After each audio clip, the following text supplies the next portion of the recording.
14%. 14% adalah target nasional prevalensi stunting yang harus dicapai pemerintah Indonesia di tahun 2024. Selamat datang kembali di Kame Podcast KPKN Pontianak bersama saya Jessica Deviana. Kame Podcast adalah inovasi yang dibuat oleh KPKN Pontianak dengan harapan dapat menjadi wadah diskusi seputar isu maupun kebijakan yang dikemas dengan obrolan yang santai. Pemerintah Indonesia terus fokus memperhatikan upaya pencegahan hingga penanggulangan isu stunting di Indonesia.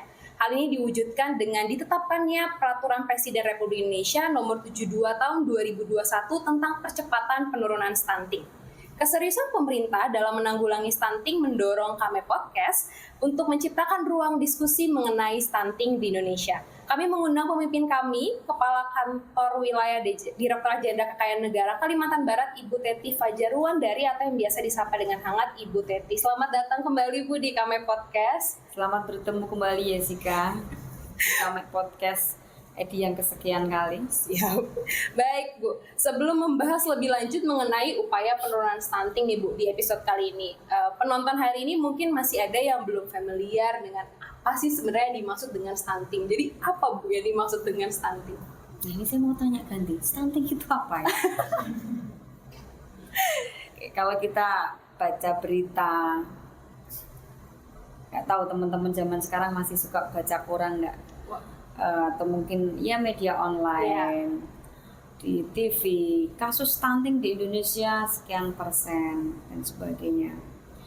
Kayak ini ya, ke arah gizi buruk, ke arah tingkat perkembangan intelijensi juga terpengaruh.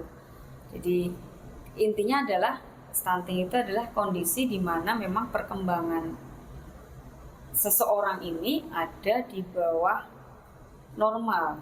Kita menyebutnya demikian karena memang bentuk-bentuknya bermacam-macam. Bisa gizi buruk, bisa mungkin penurunan kecerdasan, atau bisa juga keterlambatan dalam pertumbuhan, itu bisa lah kita katakan seperti itu. Nah, kalau di Indonesia sendiri memang di beberapa tempat masih ada kasus-kasus seperti itu karena memang kondisi ekonomi di setiap wilayah di Indonesia berbeda-beda. Gini tuh. Baik, jadi stunting itu adalah gangguan pertumbuhan, perkembangan gitu ya dengan standar yang di bawah rata-rata gitu ya. Nah kemudian bila itu pengertian dari stunting nih Bu, mengapa pemerintah sampai sedemikian pedulinya gitu ya dengan kondisi stunting ini sampai ada target yang saya sampaikan 14% di tahun 2022. Mengapa nih Bu hal ini menjadi concern pemerintah? Oke. Karena siapa yang akan melanjutkan negeri ini menjadi negara maju kalau bukan generasi selanjutnya? Kalau zaman dulu saya kecil, ya kita sudah maksimal makan yang itu. Gitu. Kondisi sekarang berbeda karena memang persaingan di luar sana semakin berat. Kemudian perkembangan teknologi juga semakin cepat. Artinya siapa lagi yang akan meneruskan perjuangan pendahulu kita, perjuangan kita ini kalau bukan generasi penerus kita. Nah, kalau stunting ini tidak kita segera solusikan mulai dari sekarang, artinya kita tidak akan mendapatkan generasi penerus yang berkualitas. Namanya orang bermimpi ya, generasi yang akan datang itu harapannya minimal dengan sekarang dan harus lebih baik daripada sekarang. Nah, jadi kalau dari sisi gizinya kurang baik, perkembangan kecerdasannya kurang baik, perkembangan kesehatannya kurang baik, siapa nanti yang akan meneruskan cita-cita Indonesia ini? Siapa yang akan membawa Indonesia ini maju dan bisa bersaing dengan negara-negara lain? Sementara di negara-negara luar sana, gizi sangat diperhatikan, makanan diperhatikan, pendidikan diperhatikan. Apakah di Indonesia juga sudah? Pastinya sudah. Itulah makanya pemerintah terus melakukan peningkatan pembiayaan untuk kesehatan dan juga untuk pendidikan. Kita lihat di postur APBN kita untuk pendidikan dan untuk kesehatan itu mempunyai postur yang besar.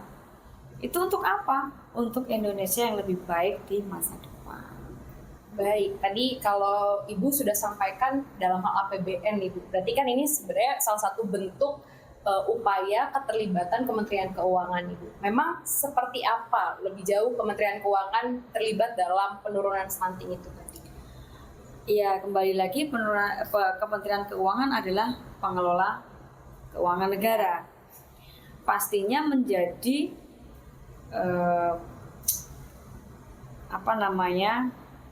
yang harus melakukan katakanlah perhitungan supaya kesehatan itu juga menjadi hal yang prioritas.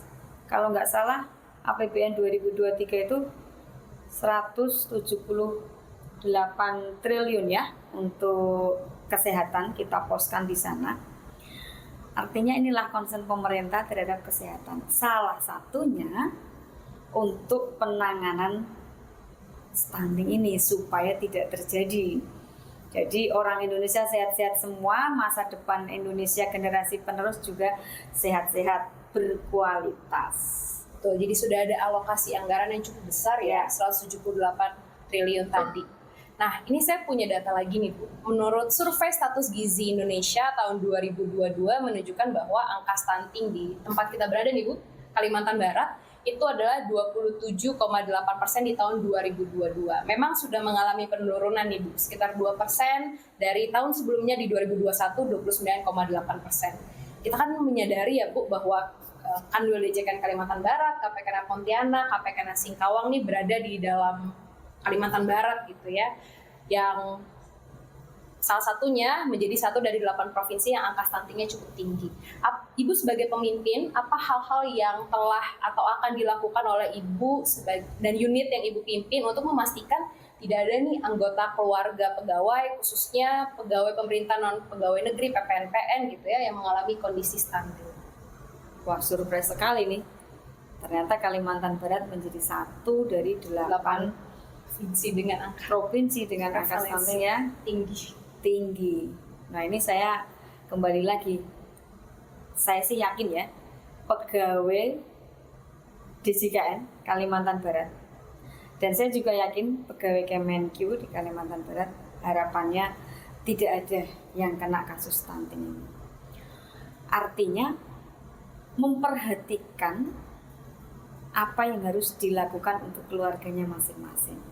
Dan kalau untuk PPNPM yang pekerja-pekerja non ASN, non PNS, pastinya kita bersama-sama, yang saya tahu nih, teman-teman ini bersama-sama mempunyai suatu wadah.